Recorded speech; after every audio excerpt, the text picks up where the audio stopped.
持续14年的叙利亚内战以一种谁都没料到的方式结束了。11天速通叙利亚，这种在小说中都不会有的桥段，在现实真实上演。10月27日，叙利亚反抗军发动大规模进攻，开战第3天就拿下了阿勒颇，12月7日占领霍姆斯，并于当天晚上进入大马士革。问题来了，在这11天里到底发生了什么？叙利亚政府军为何毫无抵抗力？面对政府军的颓势，为什么伊朗、俄罗斯与黎巴嫩真主党什么都没做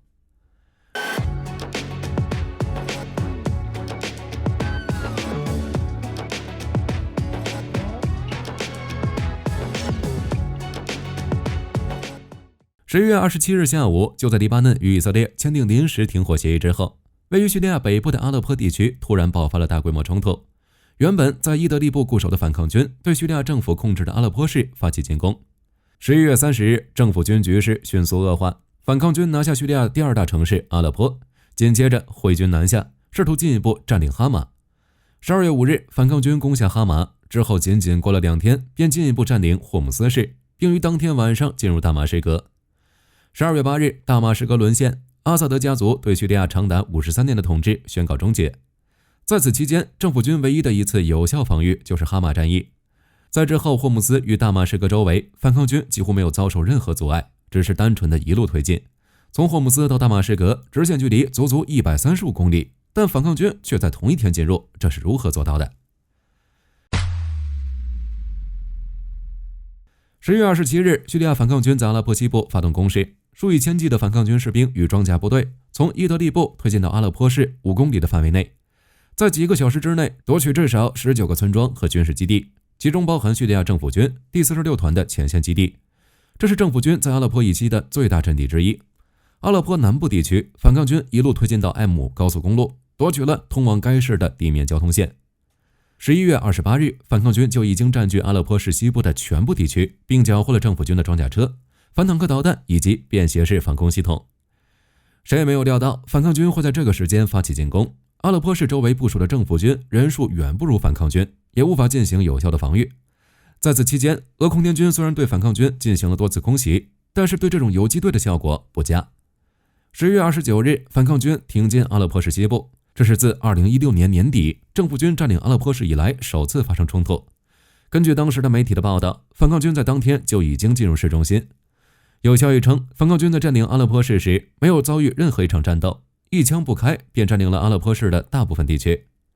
在进攻阿勒颇市的同时，一部分反抗军顺势南下。10月29日，反抗军就已经控制距离哈马市大约30公里的汉谢洪。11月30日，仅开战3天，反抗军便正式占领阿勒颇市，开始向哈马市推进。此时的政府军表示，部队已经从阿勒颇市撤出，以加强哈马市北部的防线，并进行反击。哈马市附近的战线是这次内战中最主要的战役，也是政府军唯一一次有效防御。12月1日，政府军向哈马市北部派遣了大量的增援部队，并宣布将反抗军驱逐距离哈马市10公里的马尔迪斯镇，在周边进一步加固防线。二者的作战区域在马尔迪斯、莫雷克之间。很明显，政府军并没有选择夺回失地，而是固守当前战线。也正是从12月1日开始，反抗军开始向其他方向推进，从塞菲拉推进到哈纳塞，继续孤立阿勒颇市，防止政府军的支援，并扩大整个战线，分担政府军的兵力。阿勒颇市北部，反抗军进一步推进，于12月1日占领泰勒里法特。另一边，反抗军在哈马的战线也取得进一步突破。12月2日，反抗军控制了哈马北部7个未指明的城镇，并从多个轴线接近政府军。12月3日，反抗军在叙利亚西北部快速推进，突破了政府军哈马北部的防线，攻占了政府军2天前才占领的城镇，并利用马赫拉达大坝越过奥伦特斯河，占领了哈马市西北部的马哈德。至此，马尔迪斯、马哈德以北的区域全部被反抗军占领，期间还缴获了不少政府军坦克。为了阻止反抗军向南推进并占领城镇，俄罗斯空天军开始对哈马市东北约25公里的位置进行空袭，只是杯水车薪。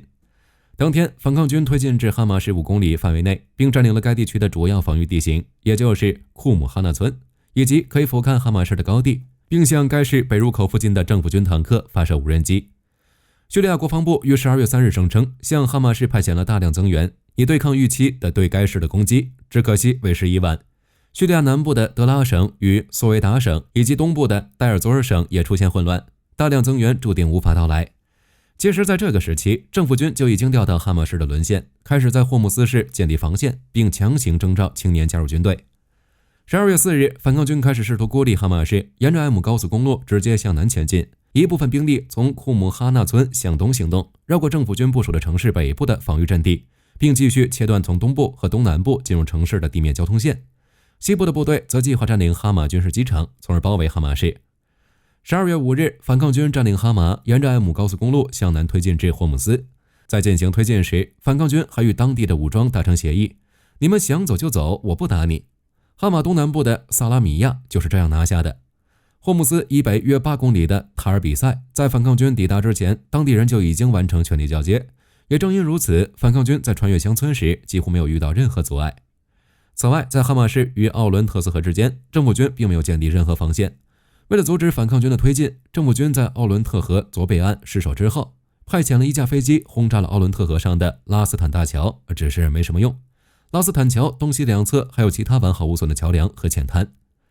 12月6日，也正是因为政府军的劣势，伊朗计划向叙利亚运送导弹和无人机，并与真主党一起向政府军提供军事顾问。12月5日，真主党向叙利亚派遣了少量顾问，只是顾问人数太少，无法扭转政府军在全国范围内的崩溃。导弹和无人机也无法自行守住或占领地面，除非政府军迅速部署地面部队并建立一条防线，但是很明显不太现实。真主党在黎巴嫩南部遭受重大损失，不可能向叙利亚派遣人员。由于阻碍很少，反抗军在12月6日便占领拉斯坦与塔尔比塞，距离霍姆斯市仅4公里。12月7日，叙利亚政府军彻底崩溃，政府军和安全部队指挥官乘直升机离开霍姆斯前往海岸地区，而一支大型军事车队则从陆地撤向叙利亚海岸。反抗军进入霍姆斯市大约1小时后就完全控制了该市。随着政府军的撤退，反抗军在10月7日夜间抵达大马士革，并占领了大马士革西南部的德拉亚。仅经过11天的战斗，政府军就已经宣告失败。12月8日，反抗军正式宣布控制大马士革，并进入了政府军最后的海岸据点，也就是贾伯莱、拉塔基亚以及塔尔图斯。政府军彻底瓦解。到这儿就有了另外一个问题：为什么反抗军突破得那么快？或者说，叙利亚政府军怎么了？战斗力为什么那么低？就火力军而言，之所以出现这种情况，并非反抗军战力太强，而是政府军的内部问题太大。反抗军之所以突破速度快，最根本的原因自然是战力升级。以往的反抗军士兵给人的感觉就是手持步枪做皮卡，在战场上到处跑，但是现在不一样了。智能无人机、红外夜视仪等高端装备应有尽有，并且根据基辅邮报的报道，在2024年5月份，乌克兰军情局特种部队就潜入叙利亚北部，对反抗军进行指导训练。所以冲突爆发后，反抗军士兵可以熟练使用无人机攻击政府军的阵地，也可以操纵无人机钻进库房，炸毁叙利亚政府军的装甲战车。在进攻哈马与霍姆斯时，反抗军就采取了这种战术。另一边，战术也有所升级，反抗军发起进攻前，首先要做的就是瘫痪政府军的通信与指挥系统。最初进攻阿勒颇的时候，反抗军便瘫痪了当地政府军的指挥体系，当地的士兵接不到上级指挥，成为一盘散沙，只能分批次的撤退，等到具体的命令后再进行反攻。如此一来，反抗军的突破速度自然会快。而且阿萨德透露，在进入大马士革时，反抗军也瘫痪了当地的网络通信。从2020年到2024年，反抗军的战力逐步升级，政府军的战力却是一步步下降。在2011年至2020年，叙利亚政府军在代尔祖尔、阿勒颇之战中获得大量的作战经验，部分精锐部队，比如第4装甲师、第25特种师等单位，还接受了大量俄军装备，战力还是不错的。在不考虑空军的情况下，叙利亚政府军在中东这边也能排前列。但是在战争结束之后，阿萨德就开始裁军了。出于节省军费开支，叙利亚政府对军队进行了改编，从50万大军一路裁到只剩20万人左右，其中陆军兵力只有15万人。有限的兵力需要分摊在全国不同地点，仅有少量的机动部队可以执行防御问题。另一点就是经济问题，美国对叙利亚一直保持封锁，几乎所有的投资人都不会选择该地。没有外部投资，叙利亚丧失了恢复经济活力的最后机会。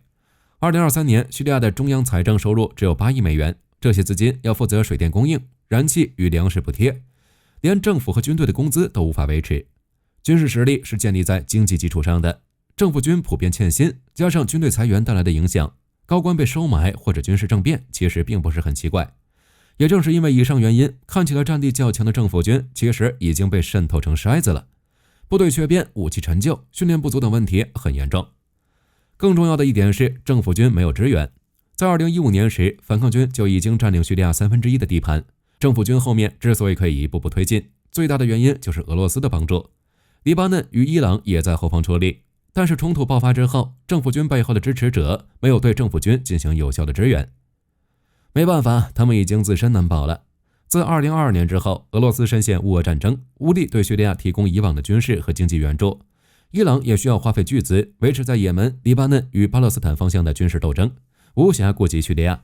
黎巴嫩真主党就更别提了。以色列在黎巴嫩南部进行了近2个月的行动，严重削弱了真主党的指挥体系，南部的武器装备也近乎清零。在部队进行重组之前，无力支援叙利亚政府军，唯一能做的就是派遣顾问，提供一些作战建议，无力改变战况。其次就是时间，如果伊朗和俄罗斯想要硬扛也不是不行，但需要时间。比如俄罗斯由于距离较远，加上黑海不再安全，俄罗斯在调兵进入叙利亚之前，还需要考虑兵力如何分配，能否及时到位，以及后续补给能否跟上等一系列问题。结果政府军崩得太快，还没有确定是否调兵，冲突就结束了。总的来说，政府军的失败有多方面的原因，俄罗斯、伊朗以及真主党自顾不暇。反抗军进攻哈马时，三者依旧处于观望状态，没办法下定决心是否继续援助，而反抗军却可以获得源源不断的支持，这就导致政府军没有作战想法。当地的一部分部队甚至直接选择不战而逃。政府军的崩溃导致叙利亚局势骤变，最终以一种谁都没想到的速度结束。好了，这期视频到这儿就结束了。各位觉得叙利亚接下来的局势会如何发展？可以在视频下方留言，大家一起讨论。我是火力军，下期见。